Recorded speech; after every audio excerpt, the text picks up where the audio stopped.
स्वागत है आप सभी का फिर से Vijay Singh study group channel में। मैं विजय सिंह और फ्रेंड्स लक्ष्मीकांत की पॉलिटी सीरीज अपनी कंटिन्यू है।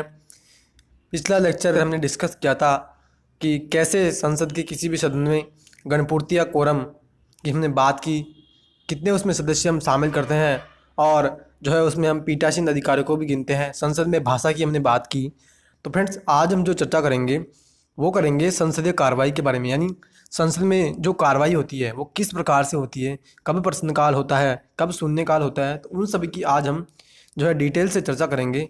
तो फ्रेंड्स जितने भी नए व्यूअर्स इस वीडियो को देख रहे हैं उन सभी से मैं कह दूं, अभी तक आपने चैनल को सब्सक्राइब नहीं किया तो आप चैनल को सब्सक्राइब कर लीजिए और पास ही के नोटिफिकेशन बेल के ऑल के बटन पर आपको क्लिक करना है, तभी मेरी वीडियो के नोटिफिकेशन आपको आसानी से मिलेंगे। तो फ्रेंड्स हम चर्चा कर रहे हैं अब संसदीय कार्रवाई के बारे में। तो देखिए कह रहा है प्रश्नकाल, यानी पहले हम प्रश्नकाल के बारे में चर्चा करेंगे।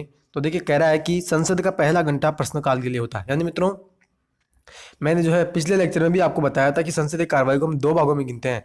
एक तो जो है 11 से 1 बजे तक बैठक होती है, ठीक है, इस बात की मैंने आपको चर्चा की। इसके अलावा फिर मैंने 1 से 2 के लिए, यानी 1 बजे से 2 बजे तक जो ब्रेक होता है और ब्रेक होने के बाद 2 से 6 तक फिर कार्रवाई स्टार्ट होती है। तो ये कह रहा है कि संसद का जो पहला घंटा होता है ना, वो होता है प्रश्नकाल के लिए, ठीक है। इस दौरान सदस्य प्रश्न पूछते हैं और सामान्य मंत्री उनका उत्तर देते हैं। प्रश्न हम 3 प्रकार से पूछते हैं, ठीक है, तारांकित, अतारांकित और अल्प सूचना। यानी मित्रों संसदीय कार्रवाई चलती है 1 घंटे। जब संसदीय कार्रवाई शुरुआत कर 1 घंटे चलती है उसमें जो है सदस्य मंत्रियों से प्रश्न पूछते हैं, मंत्री उनका जवाब देते हैं और 3 प्रकार से जो है मंत्री उनका जो है, यानी 3 प्रकार से मंत्री सदस्यों से प्रश्न पूछते हैं। कैसे कैसे कह रहा है कि तारांकित जो प्रश्न होते हैं उनका जो है मौखिक उत्तर दिया जाता है और इसके बाद पूरक प्रश्न पूछे जाते हैं। यानी मित्रों तारांकित जो भी प्रश्न होंगे उनका जो है उत्तर मौखिक दिया जाता है। यानी मित्रों जो मौखिक प्रश्न पूछे जाते हैं उनका उत्तर भी मौखिक रूप से ही दिया जाता है, ठीक है। और इसके बाद क्या होता है कि पूरक प्रश्न भी सदस्य पूछ सकते हैं।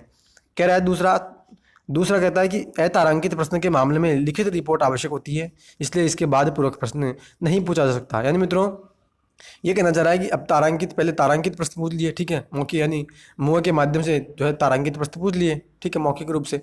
अब अतारांकित जब प्रश्न पूछे जाते हैं ना तो वो लिखित में पूछे जाते हैं। यानी मित्रों लिखित में जो है वो प्रश्न पूछे जाते हैं और उन प्रश्नों को जब पूछने के बाद जो है पूरक प्रश्न भी नहीं पूछ सकते।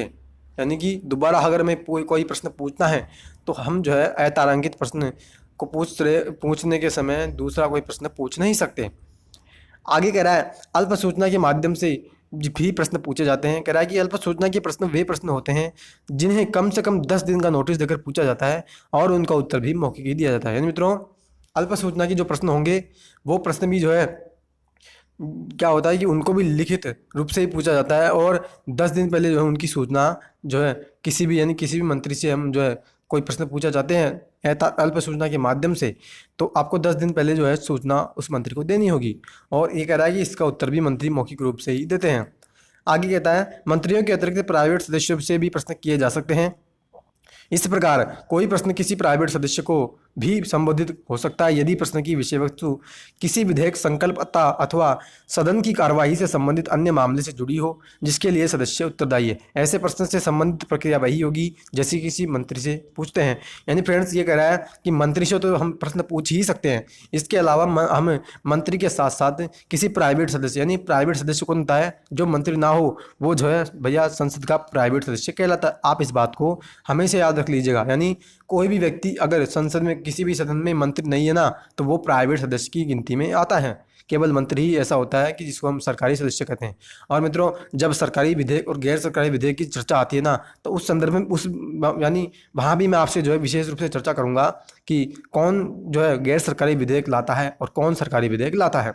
तो यही बात कहना चाह रहा है कि प्राइवेट सदस्य होगा जिनकी जो मंत्री नहीं होगा उससे भी हम प्रश्न पूछ सकते हैं, ठीक है।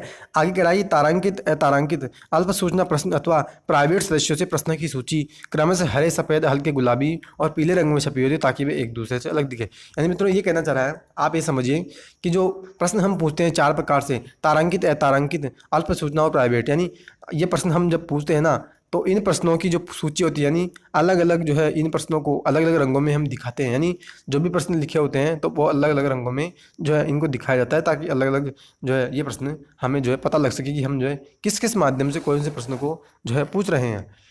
तो फ्रेंड्स अब हम बात करेंगे शून्यकाल के बारे में, यानी शून्यकाल के बारे में यहाँ चर्चा की जाएगी। कह रहा है प्रश्नकाल की तरह प्रक्रिया के नियमों में शून्यकाल का उल्लेख नहीं है। यानी मित्रों प्रश्नकाल का जो प्रक्रिया के नियम है संसद के, उस प्रक्रिया के नियमों में तो शून्यकाल का उल्लेख नहीं है।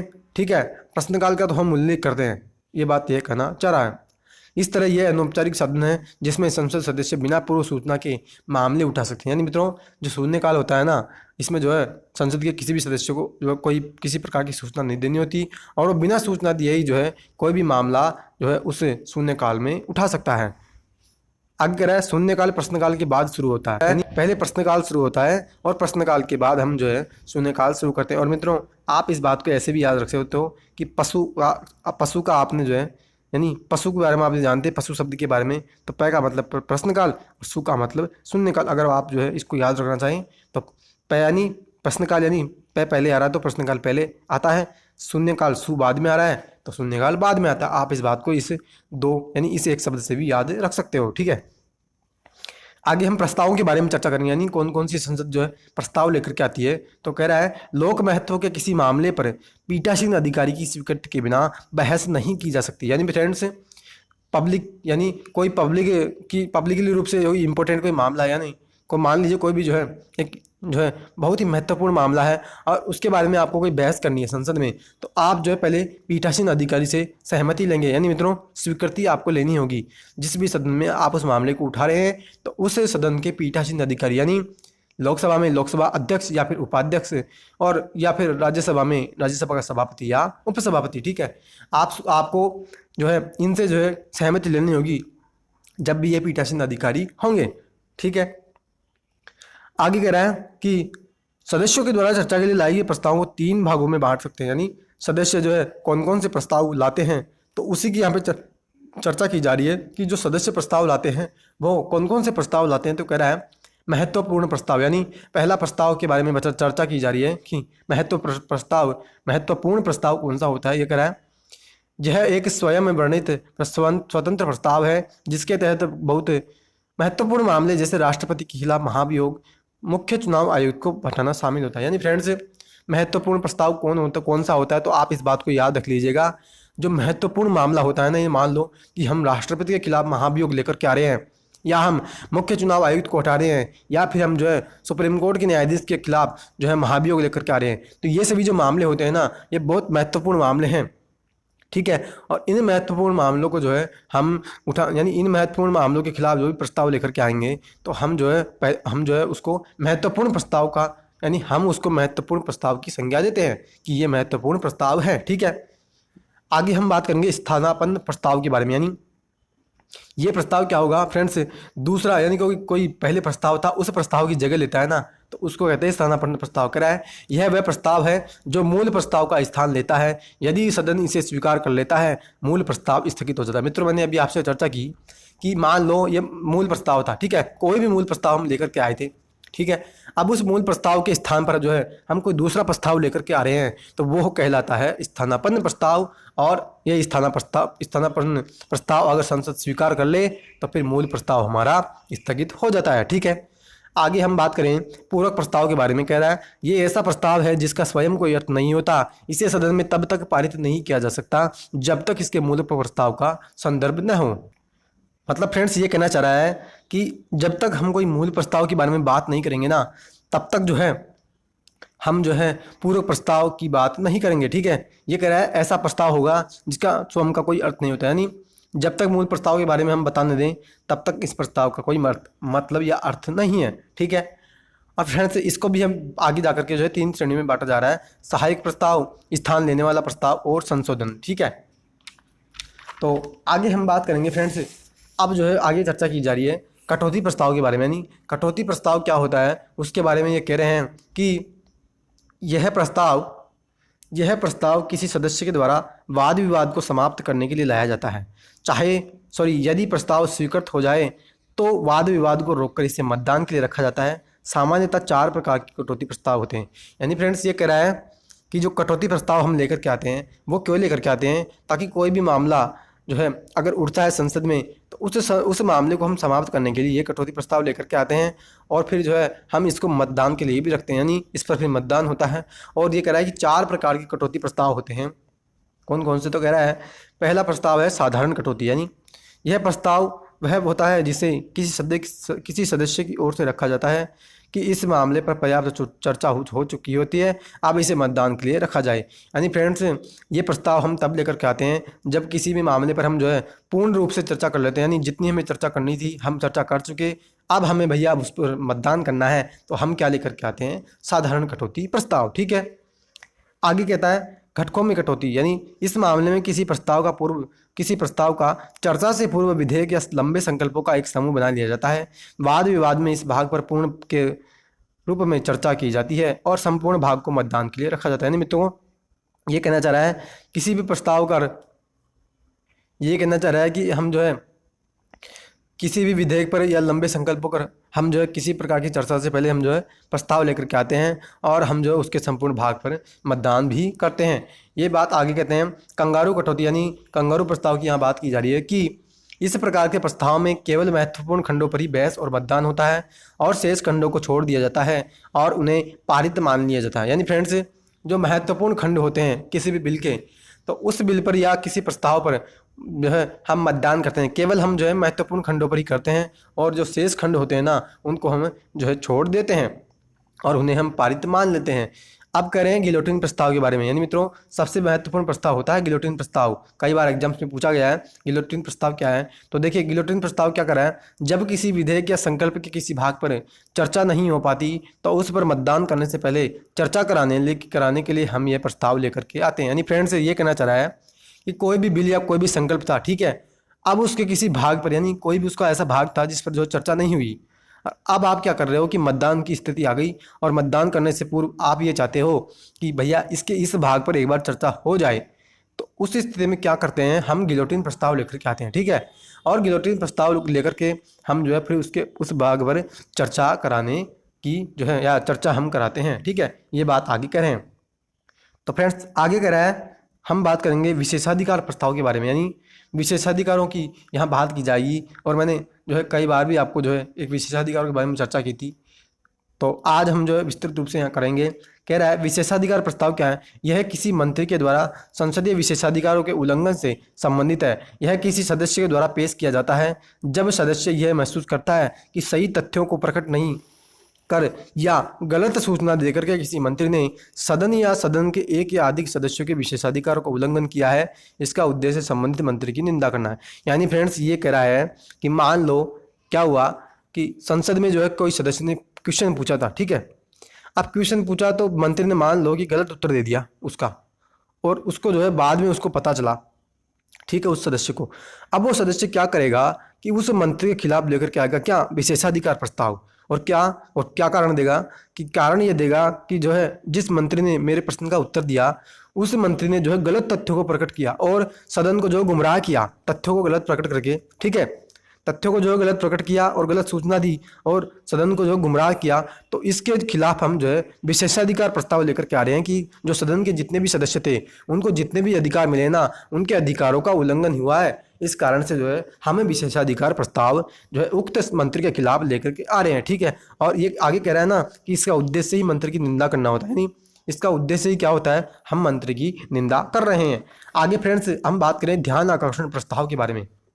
तो कह रहा है इस प्रस्ताव के द्वारा सदन का कोई सदस्य सदन के पीठासीन अधिकारी की अग्रिम अनुमति से किसी मंत्री का ध्यान अविलंबनीय लोक महत्व के किसी मामले पर आकृष्ट कर सकता है। शून्यकाल की तरह संसदीय प्रक्रियाओं में जो है संसदीय प्रक्रिया में यह भारतीय नवाचार है। शून्यकाल से विपरीत प्रक्रिया नियमों में इसका उल्लेख। यानी फ्रेंड्स, ये कहना चाह रहा है कि मान लो जो है सदन का कोई सदस्य है, ठीक है, और वो चाहता है कि बहुत इंपॉर्टेंट मामला है, अविलंबनीय, यानी हम उसमें जो है देरी नहीं कर सकते, ठीक है, कोई भी महत्वपूर्ण मामला है और सदन का सदस्य जो है उस पर चर्चा कराना चाहता है, ठीक है, तो वो क्या करेगा कि जो सदन का पीठासीन अधिकारी है, यानी लोकसभा में और राज्यसभा में जो भी सदन की अध्यक्षता उस दिन करेंगे, तो वो जो पीठासीन अधिकारी है ना, उससे आपको पहले अनुमति लेनी होगी और आप अनुमति ले लोगे। उसके बाद जो है आप जो भी मामला लेकर के आ रहे हो, आपको जो मामला इंपॉर्टेंट लग रहा है उस पर फिर आप चर्चा करा सकते हो, ठीक है। और आगे कहता है कि जो ध्यान आकर्षण प्रस्ताव है ना, वो प्रस्ताव जो है हम जो है शून्यकाल से विपरीत प्रक्रिया के नियमों में इसका उल्लेख, यानी जो प्रक्रिया के नियम है उसमें जो है ध्यान आकर्षण प्रस्ताव का उल्लेख है। मतलब फ्रेंड्स ये कहना चाह रहा है कि जिस प्रकार से शून्यकाल का हम जो है जो संसद की प्रक्रिया के नियम जो है उनमें जिस प्रकार से शून्यकाल का उल्लेख नहीं है ना, उसी प्रकार से जो है ये यहाँ पे कहना चाह रहा है कि ध्यान आकर्षण प्रस्ताव का तो हम जो है शून्य जो नियम है उसमें जो है इसका उल्लेख करते हैं। ठीक है, आगे फ्रेंड्स हम चर्चा कर रहे हैं स्थगन प्रस्ताव के बारे में, यानी कैसे हम संसद की कार्रवाई को स्थगित कर सकते हैं। तो उसके बारे में हम जो है विस्तृत रूप से चर्चा करेंगे। और मित्रों पहले भी मैंने आपसे जो है कई बार हमारे बीच यानी हमारे डिस्कशन के दौरान कई बार संदर्भ आया था कि सदन की कार्रवाई कैसे स्थगित कर सकते हैं, उसी के बारे में आप जो है आज विस्तृत रूप से जान लीजिए। तो कह रहा है यह किसी अविलंबनीय लोक महत्व के मामले पर सदन में चर्चा करने के लिए सदन की कार्रवाई को स्थगित करने का प्रस्ताव है। इसके लिए 50 सदस्यों का हमें समर्थन आवश्यक होगा। यानी फ्रेंड्स मान लो कि सदन को ऐसा लगे, ठीक है, सदन के किसी भी सदस्य को ऐसा लगे कि बहुत इंपॉर्टेंट मामला है, मान लीजिए कोई भी इंपॉर्टेंट मामला था और उस मामले को लेकर के जो है आप उस दिन की जो कार्रवाई है सदन की उसको आप स्थगित करना चाहते हो और उस मामले पर आप जो है पूरे दिन जो है उसी मामले पर आप चर्चा कराना चाहते हो, तो आप क्या करोगे कि सदन की कार्रवाई को स्थगित करने के लिए आप एक प्रस्ताव लेकर के आओगे। कौन सा? स्थगन प्रस्ताव। ठीक है, और जो प्रस्ताव लेकर के आओगे ना आप उसको जो है 50 सदस्यों ने समर्थन भी किया जाना चाहिए, यानी 50 सदस्य उसका समर्थन कर रहे हों। और यह प्रस्ताव लोकसभा और राज्यसभा दोनों में हम ला सकते हैं। ठीक है फ्रेंड्स, लोकसभा और राज्यसभा दोनों में स्थगन प्रस्ताव ला सकता है। आप इस बात को क्लियरली और स्पष्ट रूप से समझ लीजिए। ठीक है, सदन का कोई भी सदस्य इस प्रस्ताव को पेश कर सकता है। स्थगन प्रस्ताव पर चर्चा 2.5 घंटे से कम नहीं होती है। मित्रों स्थगन प्रस्ताव पर हमें चर्चा करनी है ना, जिस कारण हम जो है स्थगन प्रस्ताव लेकर के आ रहे हैं, भाई हमें जो है कौन से मामले पर जो है चर्चा करनी है, तो जिस मामले पर हम चर्चा करेंगे ना तो 2.5 घंटे से तो कम उस पर जो है चर्चा नहीं होगी। 2.5 घंटे से ज़्यादा तो आप कितनी ही चर्चा उस पर कर सकते हो, कम से कम 2.5 घंटे तो आपको उस प्रस्ताव यानी उस मामले पर चर्चा करनी होगी भैया, तभी तो आपने सदन की कार्रवाई के लिए स्थगन प्रस्ताव लाया है, वरना आपको क्या जरूरत थी? ऐसा कौन सा मामला आ गया कि आपने जो सदन की कार्रवाई स्थगित कर दी।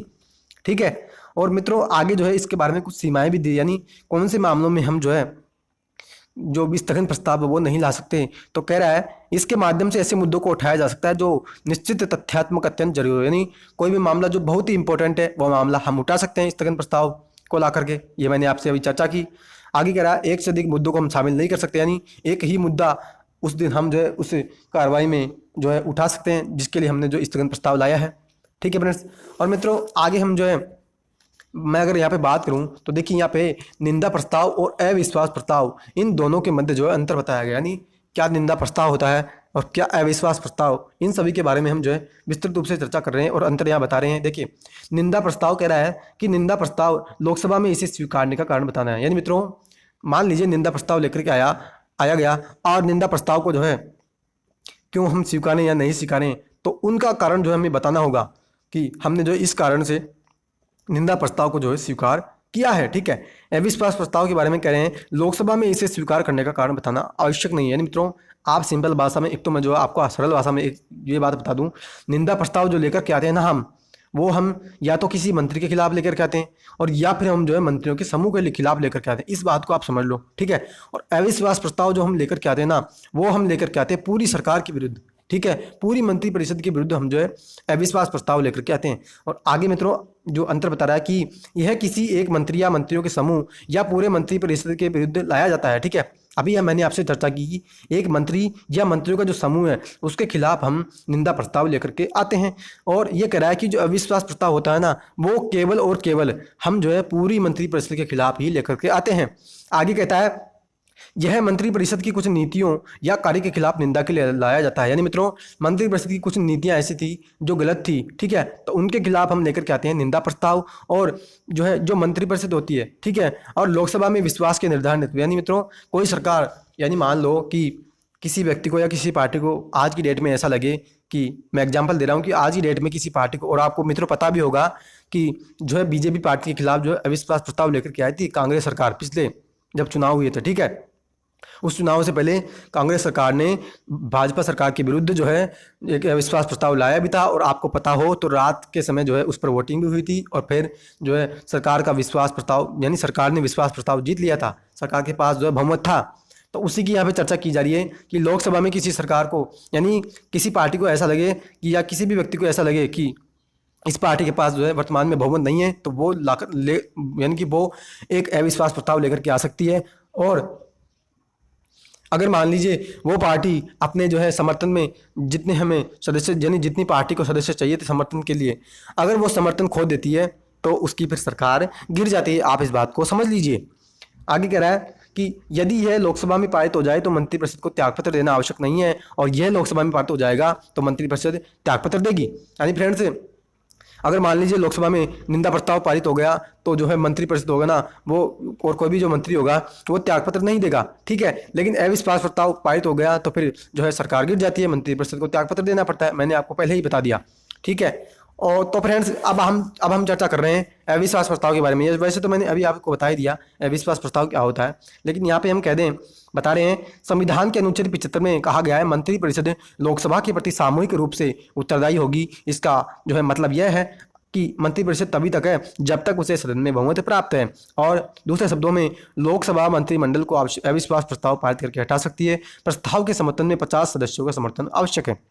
यानी मित्रों, जो मैंने आपको जब केंद्रीय मंत्रिपरिषद पढ़ाया और जब मैंने प्रधानमंत्री का टॉपिक पढ़ाया, तभी मैंने आपको बताया था कि अनुच्छेद 75 की हम क्या बात करते हैं कि अनुच्छेद 75 में एक तो हमने क्या कहा कि जो हमारे राष्ट्रपति होते हैं वो प्रधानमंत्री की नियुक्ति करते हैं। इसके अलावा एक बात मैंने और बताई आपको कि जो अनुच्छेद 75 होता है ना, वो हमें ये कहता है कि जो मंत्रिपरिषद होती है, ठीक है, वो लोकसभा के प्रति उत्तरदायी होती है। मित्रों, लोकसभा के प्रति वो उत्तरदायी होती है, मैंने कई बार आपको बताया है।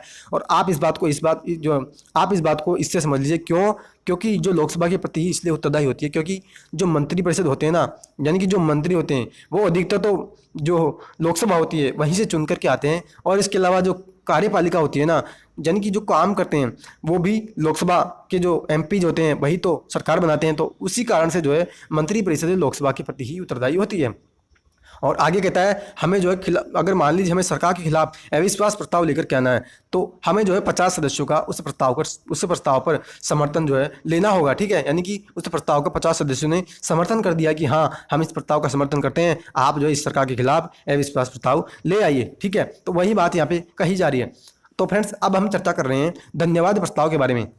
तो क्या कहता है धन्यवाद प्रस्ताव? कह रहा है प्रत्येक आम चुनाव के पहले सत्र और वित्तीय वर्ष के पहले सत्र में राष्ट्रपति सदन को संबोधित करता है। यानी फ्रेंड्स, आपने कई बार सुना होगा कि जब भी आम चुनाव होता है, ठीक है, यानी कि लोकसभा का चुनाव हो गया और लोकसभा चुनाव के होने के बाद लोकसभा गठित हो गई, ठीक है। अब जो पहली बैठक होती है ना, उस पहली बैठक के दौरान वो जो है लोकसभा के सत्र को संबोधित करता है। और दूसरा कह रहा है जब भी वित्तीय वर्ष स्टार्ट होता है, यानी जब भी वित्तीय वर्ष नया स्टार्ट होगा तो उस वित्तीय वर्ष की पहली बैठक को राष्ट्रपति संबोधित करते हैं, यानी लोकसभा में आते हैं और लोकसभा में आने के बाद वो है उस बैठक को जो है संबोधित करते हैं। अपने संबोधन में राष्ट्रपति पूर्ववर्ती वर्ष और आने वाली सरकार की नीतियों के बारे में जो है बताते हैं। यानी राष्ट्रपति उसमें क्या बोलते हैं उस भाषण में जो उनकी सरकार है, ठीक है, वर्तमान में जो सरकार है, यानी कि राष्ट्रपति के समय जो सरकार है वो कौन कौन सी योजनाएं चलाएगी आने वाले समय में, या पहले उसने कौन कौन सी योजनाएं और नीतियां चलाई, उन सभी के बारे में जो है वो चर्चा करते हैं, ठीक है। आगे कहते हैं राष्ट्रपति के इस संबोधन को ब्रिटेन के राजा का भाषण से लिया गया है। दोनों शब्दों में इस पर चर्चा होती है, इसी को धन्यवाद प्रस्ताव कहते हैं। यानी फ्रेंड्स, ये कह रहा है ये जो राष्ट्रपति संबोधन देते हैं ना, वो कहाँ से हमने लिया है? कह रहा है हमें ये जो है ब्रिटेन के जो राजा का भाषण है ना, वहाँ से हमने लिया है, ठीक है। फिर ये कहता है कि दोनों सदनों में जो है इस बात पर चर्चा होती है, यानी राष्ट्रपति लोकसभा में भी संबोधन देते हैं, राज्यसभा में भी संबोधन देते हैं, ठीक है।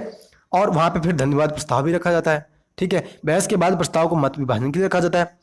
इस प्रस्ताव का सदन में पारित होना आवश्यक है, नहीं तो सरकार जो है गिर जाती है। यानी फ्रेंड्स, राष्ट्रपति ने भाषण दे दिया, ठीक है। अब राष्ट्रपति के भाषण देने के बाद एक प्रस्ताव आएगा, ठीक है। लोकसभा में भाषण देंगे तो लोकसभा में, राज्यसभा में देंगे तो राज्यसभा में, ठीक है। अब प्रस्ताव आया, प्रस्ताव पर जो है वोटिंग होगी, ठीक है। अब वोटिंग जो होगी ना, वो वोटिंग जो है सरकार को जीतनी होगी। यानी मित्रों, उस वोटिंग यानी उस प्रस्ताव के पक्ष में सरकार को जो है समर्थन प्राप्त करना होगा। अगर मान लीजिए सरकार ने जो है मत प्राप्त नहीं किया उस प्रस्ताव के समर्थन में, तो फिर वो सरकार गिर जाएगी। ये बात यहाँ पे कहना चाह रहे हैं, ठीक है। आगे फ्रेंड्स, अब हम चर्चा कर रहे हैं अनियत दिवस के बारे में। यानी यहाँ पे अनियत यानी निश्चित दिवस नहीं है, तो उसके बारे में यहाँ पर कुछ बात बताई जा रही है कि कह रहा है यह एक ऐसा प्रस्ताव है जिसे अध्यक्ष के द्वारा, यानी जिसे अध्यक्ष चर्चा के लिए बिना तिथि निर्धारित किए रखता है। अध्यक्ष सदन के नेता से चर्चा करके या सदन की कार्यवाही मंत्रणा समिति के अनुशंसा से इस प्रकार के प्रस्ताव के लिए एक दिन नियत कर सकता है। मतलब फ्रेंड्स, ये कहना चाह रहा है कि जो अनियत दिवस होता है ना, वो क्या करता है, वो क्या होता है कि ये कह रहा है कि जो अध्यक्ष क्या करेगा कि अध्यक्ष ये कर सकता है कि चर्चा करने के लिए एक दिन नियत कर सकता है। किसके लिए? कोई मामला के लिए, ठीक है।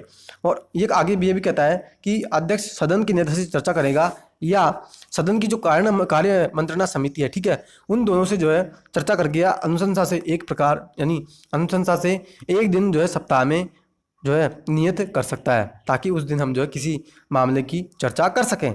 तो आगे कह रहा है औचित्य प्रश्न के बारे में यहाँ पे चर्चा की जा रही है कि औचित्य प्रश्न क्या होता है। तो कह रहा है जब सदन संचालन के सामान्य नियमों का पालन नहीं करता तो एक सदस्य औचित्य प्रश्न के माध्यम से सदन का ध्यान आकर्षित कर सकता है। यह सामान्यतया विपक्षी सदस्य के द्वारा सरकार पर नियंत्रण के लिए उठाया जाता है। यानी फ्रेंड्स ये कहना चाह रहा है कि मान लीजिए सदन जो है यानी कोई भी लोकसभा हो या राज्यसभा, अगर ये सदन जो है सामान्य जो नियम थे उसके अगर उन नियमों का वो पालन नहीं करे ना, तो एक व्यक्ति क्या करेगा कि एक व्यक्ति लाएगा क्या औचित्य प्रश्न, और औचित्य प्रश्न के माध्यम से यह मामला उठाएगा कि आप जो है भैया सदन के नियमों का पालन नहीं कर रहे हैं। और ये आगे ये भी कहता है कि ये जो काम किया जाता है ना, यानी कि जो औचित्य प्रश्न लाया जाता है वो सामान्यतः अगर हम देखेंगे ना तो विपक्षी सदस्य यानी विपक्षी जो दल है तो वही ये जो है औचित्य प्रश्न सामान्य स्थिति में लेकर के आते हैं। आगे कहता है सदन का ध्यान आकर्षित करने की असाधारण युक्ति है क्योंकि सदन की कार्रवाई को समाप्त करती है। औचित्य प्रश्न में यद्यपि किसी तरह की बहस की अनुमति नहीं होती है। मित्रों ये कह रहा है सदन का ध्यान आकर्षित करने का यह जो है एक असाधारण जो है यानी असाधारण एक युक्ति है, असाधारण एक तरीका है और यह सदन की कार्रवाई को समाप्त भी करती है। ठीक है, आगे हम बात करेंगे आधे घंटे की बहस के बारे में। तो कह रहा है यह पर्याप्त लोक महत्व के मामले आदि पर चर्चा के लिए है। अध्यक्ष ऐसी बहस के लिए सप्ताह में 3 दिन निर्धारित कर सकता है। यानी फ्रेंड्स कोई भी लोक महत्व का मामला है और उस पर हमें चर्चा अगर करनी है तो अध्यक्ष क्या करेगा, सप्ताह में ऐसे 3 दिन निर्धारित कर सकता है कि इस 3 दिन जो है हम किसी भी यानी वर्तमान में जो लोक महत्व का मामला होगा तो उस पर हम चर्चा जो है वर्तमान में करेंगे। आगे हम बात करेंगे अल्पकालिक चर्चा के बारे में। यानी मित्रों इसको 2 घंटे की चर्चा भी कहते हैं। कह रहा है इसे 2 घंटे का चर्चा भी कहते हैं क्योंकि इस तरह की चर्चा के लिए हमें 2 घंटे से ज़्यादा का समय नहीं लगता। ठीक है, हमें ऐसी चर्चा के लिए 2 घंटे से ज़्यादा समय नहीं लगता है। और आगे कहता है संसद सदस्य किसी जरूरी सार्वजनिक महत्व के मामले को बहस के लिए रख सकते हैं। अध्यक्ष एक सप्ताह में इस पर बहस के लिए 3 दिन उपलब्ध करा सकता है। यानी मित्रों आधे घंटे की बहस के लिए भी मैंने आपको बताया था कि आधे घंटे की बहस के लिए भी जो अध्यक्ष होगा वो 3 दिन जो है सप्ताह में निर्धारित कर सकता है और अल्पकालिक चर्चा के लिए भी अध्यक्ष जो है सप्ताह में 3 दिन निर्धारित कर सकता है। आप इस बात को स्पष्ट रूप से समझ लीजिए। आगे कह रहा है विशेष उल्लेख। यानी विशेष उल्लेख क्या होता है, तो कह रहा है ऐसा मामला जो औचित्य प्रश्न नहीं है उसे हम प्रश्नकाल के दौरान नहीं उठाते। आधे घंटे की बहस जिसमें कई सारे मामले शामिल हैं इसे विशेष उल्लेख के तहत राज्यसभा में उठाया जाता है और यह लोकसभा में नियम 377 के अधीन नोटिस कहा जाता है। यानी फ्रेंड्स ये कह रहा है कोई भी मामला जो औचित्य प्रश्न नहीं होगा ना, यानी कोई भी मामला जिसको हम औचित्य प्रश्न के माध्यम से नहीं उठाते तो फिर हम जो है उसको जो आधे घंटे की बहस होती है ना, हमने जो निर्धारित की आधे घंटे की बहस उसके दौरान जो है हम उस मामले को उठाते हैं। ठीक है, और ये कह रहा है कि इसे जो है हम विशेष उल्लेख के माध्यम से राज्यसभा में उठाते हैं और लोकसभा में हम इसको नोटिस कहते हैं। यानी मित्रों राज्यसभा में तो विशेष उल्लेख के माध्यम से उठाते हैं उस मामले को और लोकसभा में है नोटिस के माध्यम से उठाते हैं। आगे हम बात करेंगे संकल्प के बारे में। कह रहा है साधारण लोक महत्व के मामलों पर सरकार का ध्यान आकृष्ट करने के लिए कोई सदस्य संकल्प ला सकता है। किसी सदस्य के द्वारा प्रस्तावित संकल्प या संकल्प के संशोधन को सभा की अनुमति के लिए बिना वापस नहीं किया जा सकता। यानी फ्रेंड्स कोई भी साधारण लोक महत्व का मामला है, ठीक है, और उस पर जो है हमें ध्यान आकर्षण करना है तो सरकार का ध्यान आकर्षण करने के लिए हम जो है एक संकल्प लेकर के आएंगे और उस संकल्प को जो है हम जो है संकल्प में हम अगर संशोधन करना चाहते हैं तो हमें जो है जो सभा है यानी जिस भी सदन में हम लेकर के आ रहे हैं तो सभा की अनुमति हमें लेनी होगी। ठीक है, किसी समय के द्वारा कह रहा है ना कि संकल्प के संशोधन को सभा की अनुमति के बिना वापस नहीं ले सकते। यानी हमें अगर संशोधन करना है तो हम सभा की अनुमति हमको लेनी होगी। तो कह रहा है कौन कौन से संकल्प के बारे में कह रहा है, गैर सरकारी सदस्यों का संकल्प। यह संकल्प गैर सरकारी सदस्यों के द्वारा लाया जाता है। यानी मित्रों जो भी सदन का सदस्य मंत्री नहीं है वो सब गैर सरकारी सदस्य गिने जाते हैं, मैंने आपको कई बार बताया है। ठीक है, और जो गैर सरकारी सदस्यों के द्वारा संकल्प लाया जाता है उसको हम गैर सरकारी सदस्यों का संकल्प भी कहते हैं। इस पर बहस केवल वैकल्पिक शुक्रवार और दोपहर बाद बैठक में की जाती है। यानी मित्रों जो हम जो संकल्प लेकर के आते हैं उस पर जो है चर्चा जो होती है वो एक तो शुक्रवार और या दोपहर बाद बैठक में होती है। सरकारी संकल्प जो मंत्री द्वारा लाया जाता है वो सरकारी संकल्प कहलाता है। सोमवार से गुरुवार तक जो है इसका दिन हम निर्धारित करते हैं, किसी भी दिन सोमवार से गुरुवार तक। सांविधिक संकल्प इसे या तो गैर सरकारी सदस्य या मंत्री लाते हैं, ठीक है। ऐसा इसलिए कहा इसे ऐसा इसलिए कहते हैं क्योंकि इसे संविधान के उपबंध या अधिनियम के तहत लाया जाता है, ठीक है। तो फ्रेंड्स, ये हमने अभी चर्चा की बहुत से, यानी स्थगन प्रस्ताव, ध्यानाकर्षण प्रस्ताव या निंदा प्रस्ताव, अल्पकालिक चर्चा, विशेष उल्लेख, ठीक है, आधे घंटे की बहस, इन सभी के बारे में मैंने आपको बताया। और एक शॉर्ट में यहाँ पे युवा संसद की भी बात की जा रही कि युवा संसद आखिर क्या होती है। तो मित्रों, अब हम चर्चा करें युवा संसद के बारे में। कह रहा है युवा संसद की योजना चौथे अखिल भारतीय विहिप सम्मेलन की अनुशंसा पर की, यानी चौथा जब अखिल भारतीय विहिप सम्मेलन हुआ तो उसमें ये बात निकल के आई तो हमें युवा संसद जो है निर्धारित, यानी युवा संसद में बनानी चाहिए। कह रहा है कि यह युवा पीढ़ी को संसद की कार्रवाई से अवगत कराता है। मित्रों, जो युवा संसद होती है ना, वो क्या करती है, जो भारत की जो युवा पीढ़ी है उसको हम बताते हैं किसके बारे में, संसद में कैसे काम होता है इसके बारे में, ठीक है। युवाओं के मस्तिष्क को अनुशासन और संबंधित तत्वों से हम परिचय भी, यानी अवगत भी हमको करवाते हैं। और यह छात्र समुदाय में लोकतंत्र के आधारभूत मूल्यों को समझाता है ताकि उन्हें लोकतांत्रिक संस्थानों के कार्य की सही जानकारी मिल सके, ठीक है। तो फ्रेंड्स, आज हमने चर्चा की जो है विशेष, यानी विभिन्न प्रकार के जो प्रस्तावों के बारे में मैंने आपको बताया। तो फ्रेंड्स, आज का लेक्चर हम यहीं स्टॉप रखते हैं। अगले के लेक्चर में हम फिर मिलेंगे संसद के नेक्स्ट भाग को लेकर के, और उसमें हम जानेंगे कि कैसे जो है संसद में एक बिल लाया जाता है, वो बिल कहाँ कहाँ से गुजरता है, कैसे कैसे जो है वो बिल जाकर के फिर जो है यानी कि वो कानून बनता है। तो इन सभी के बारे में हम जो है डिटेल से डिस्कशन करेंगे अगले लेक्चर में। तब तक के लिए हैव अ नाइस डे। जय हिंद, जय भारत, वंदे मातरम।